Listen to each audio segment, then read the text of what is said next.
मंत्री और एलजेपी के नेता चिराग पासवान ने सड़कों पर नमाज अदा करने वाले मुसलमानों के खिलाफ हो रही कोशिशों को सिरे से खारिज कर दिया है।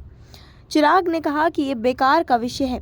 देश में कई और ऐसे बड़े मुद्दे हैं जिन पे चर्चा की जानी चाहिए। एक मीडिया कार्यक्रम में चिराग पासवान ने जब सड़कों पर नमाज के विरोध पर सवाल किया गया था तो उन्होंने कहा कि ये बेकार की बातें हैं, इस पर चर्चा नहीं होनी चाहिए। देश में कई बड़े मुद्दे हैं जिन पर चर्चा करने की ज़रूरत है। समस्या ये है कि जब इन विषयों पर बात शुरू होती है तो समाज और देश के तनाव का माहौल पैदा हो जाता है। बिना वजह समुदायों और लोगों के बीच दरार पैदा होती है जो कि बेमतलब है। चिराग ने कहा कि लोग सालों से सड़कों पर नमाज पढ़ते आ रहे हैं। अगर आज हम इस बारे में बात नहीं कर रहे हैं तो आपका सवाल ये होता कि मंत्री के तौर पर उन्होंने क्या काम किया।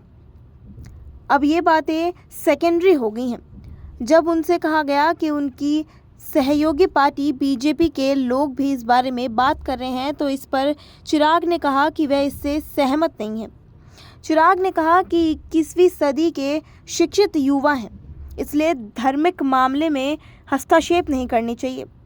चिराग ने कहा कि ये व्यक्तिगत आस्था का मामला है। उन्होंने इफ्तार पार्टी दी और कहा कि वहाँ पर वे तिलक लगाकर पहुँचे थे। वह उनकी अपनी आस्था है। अपने सहयोगियों के बारे में बात करते हुए चिराग पासवान ने कहा कि नमाज को लेकर अगर वह ऐसा कह रहे हैं तो इसी तरह की राजनीति में वह सहमत नहीं है। उनका मानना है कि हिंदू और मुसलमान के बारे में बात करने के बजाय और बड़ी चीज़ें हैं जिन पर ध्यान देने की काफ़ी ज़रूरत है। फिलहाल इस खबर में इतना ही। दुनिया देश की तमाम खबरों से जुड़े रहने के लिए बने रहिए हमारे साथ SPN9 न्यूज़ पर।